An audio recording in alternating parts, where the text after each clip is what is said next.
tabashooyinkii faraha badnaa ee idaacadaha ay la taagnaan jireen ciidamada xoogga ciidamada amniga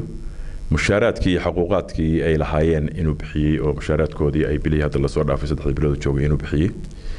in aanu abaarihii inay wax badan oo ka qabtay oo beesha caalamka dhawaaq badan iyo baalkii u gaarsiiyay oo loo gurmaday dadkii abaaraha tabarteeda dawladdu waxay doontaba iska ahaatay inay gaartay gobol kasta oo dalka kamid ah inuu wax gaareen oo ay gacanteedu gaartay dawladda waxa uu qabtay oo kale oo kamid ahayd dhismihii xukuumadda ra'iisul wasaaraha soo magacaabistiisii iyo xukuumaddii iyo baasmareynteedii baarlamaanka oo iyaduna shaqo ahayd 3 bilood iyo 2 bilood iyadoo ruuxaadu qaadatay oo ay muddadii uu constitution ku siinay ay ahayd 2 bilood bil ra'iisul wasaaraha lagu soo magacaabayay iyo bil lagu magacaabayay baar 6 casho waxa moodaaba xukuumadda dhismaheeda inay qaadatay shaqooyinkii qabatayna xilliga waxay la soo kulantay abaaro iyo colaado xilligii ay dhalatay iyo dalkoo doorasho ka soo baxay oo muddo ku soo jiray doorasho oo 6 bilood madaxweynihii hore iyo shaqooyinkii xukuumadda ka horeysay ay qabanayeen oo muddadii ay ku soo jiray dalka doorashada waxaad moodaa iyadana ka soo kabashadeedii dadku inay kala guurka xilliga ah oo wax walba ay jaamahayeen oo xirnaayeen oo shaqaale mushaarkii baxayn oo wax shaqo ay soconayn oo muddo fara badan dalku isku xirnaa waxa kale oo taas ka sii weyn talaabooyin fiican oo dhinaca internationalka ah oo qaaday madaxweynuhu iyo strategic plan-ka xukuumaddu ay geysatay oo gudbiyeen beesha caalamka oo ay kamid ahayd dhinaca siyaasadda dhaqaalaha ciidamada waxa aad loogu farxo waxa ah waddanka Soomaaliya open boys ka ah meel walba bad iyo bari meel walba ciidamada Amazon banaga la yiraahdo baa la iska qaatay wax timing leh ma jirin oo qorshe ah waxa loo sameeyay oo waxa ugu weyn wuxuu yahay dalka in maanta ninka ajnabiga ah ku sugan uu leeyahay muddo oo ku soo galay lana cayimay waqtigii uu ku bixi lahaa taas waxay keenaysaa waa horumar iyada ruuxeedu in la cayiyo waqtiyeeyo oo la og yahay ninkaani waqti isagu ruuxiisuna uu ku xisaabtamo waqtigaas uu shaqadii loo soo talagalay uu qabanayo waqtigaana inay ka dhamaanayso iyada ruuxeedu Amazon wax ka bedel dhinaca amniga ah oo fiican baa ka muuqda waxaad moodaa oo kale inuu madaxweyne Farmaajo soo celiyay oo wax badan oo ka ifiyay qabkii Soomaalidu ay lahayd qabkii Soomaalinimada in Soomaaliya oo mas'uulihi waxna diidi karo waxna uu yeeli karo qabkaas waxa moodaa inuu wax ka ifiyay oo isku kalsoonaan badan iyo isku dhiiranaan isaga ra'iisul wasaare Khayre inay dhiiranaan badan muujinayaan iyo kalsooni dad badanina waxa laga yaabaa oo Soomaaliya oo hadda iyagu inay u qarkaan oo ay u arkaan bayada ruuxada dhaliil inay u arkaan laakiin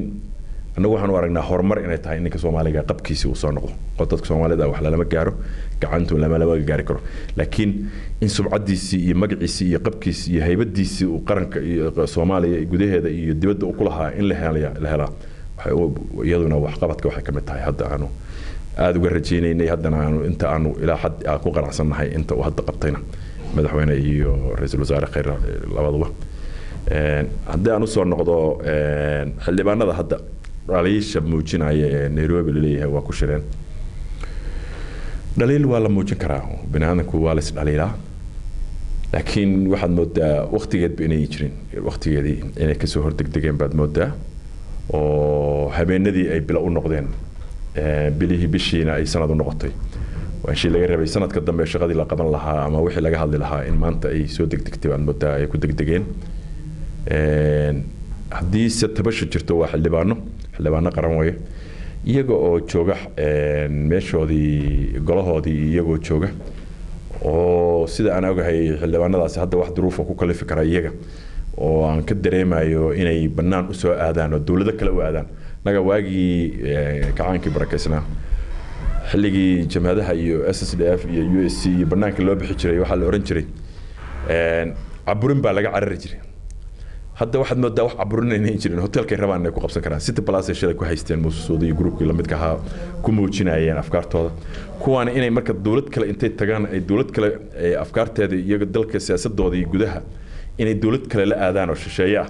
ama Kenya ama Ethiopia ama meelaha la aadaan waxaan u maleynayaa inay ka marnayn gacmo shisheeye inay ku shaqeynayaan marka waa waxyaabaha la rabay qabka la rabay qarannimada la rabay in la soo celiyo oo hadda madaxweyne Farmaajo aan uga fadhinay bay kamid ahayd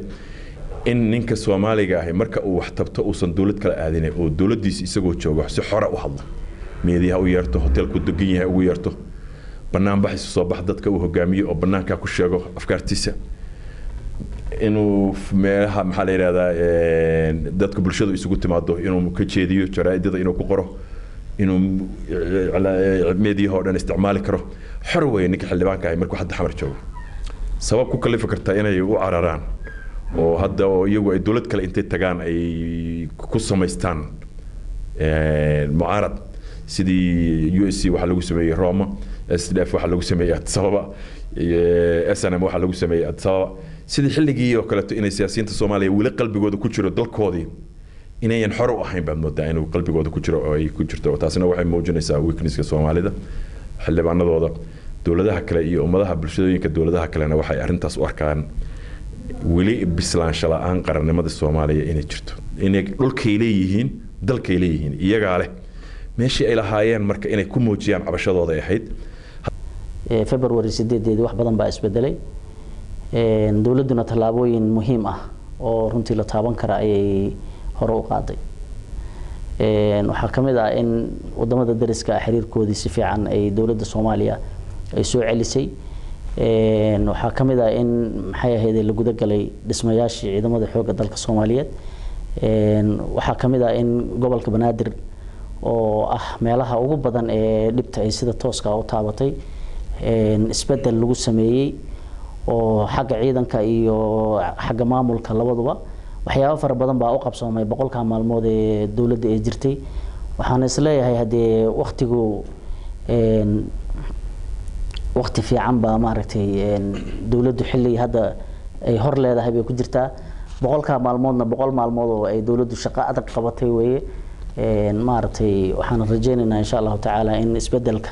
ee dawladdu ay ku dhawaaqday in la hirgeliyo hadii ilaahay runtii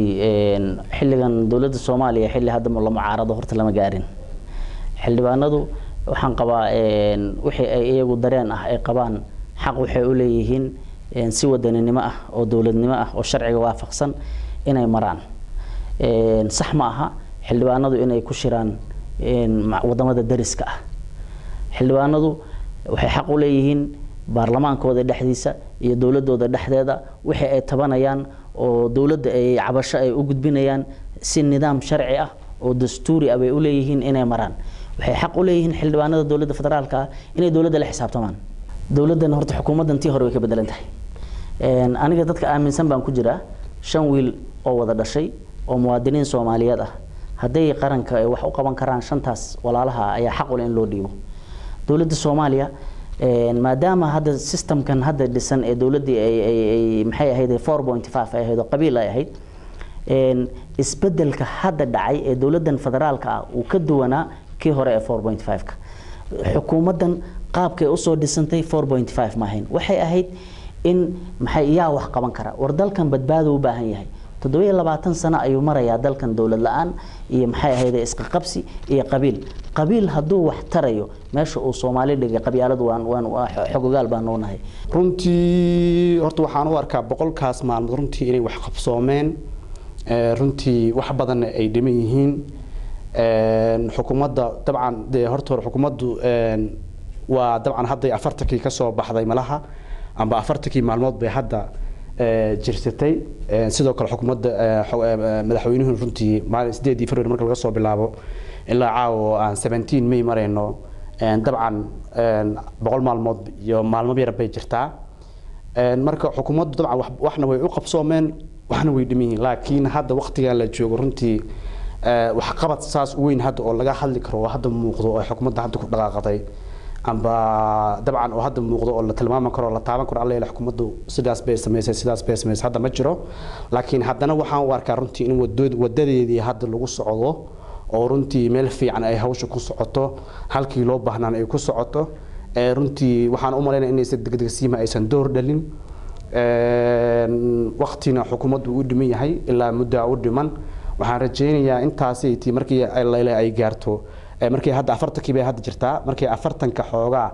ay ka baxdo 40ka dhaafto iyo 40 kale ay 40 kale ay ku sii darsato inay wax badan ay qabanayso ayaan jecelahay runtii waxaan rabaa inaan kula dardaarmo xildhibaanada Soomaaliyeed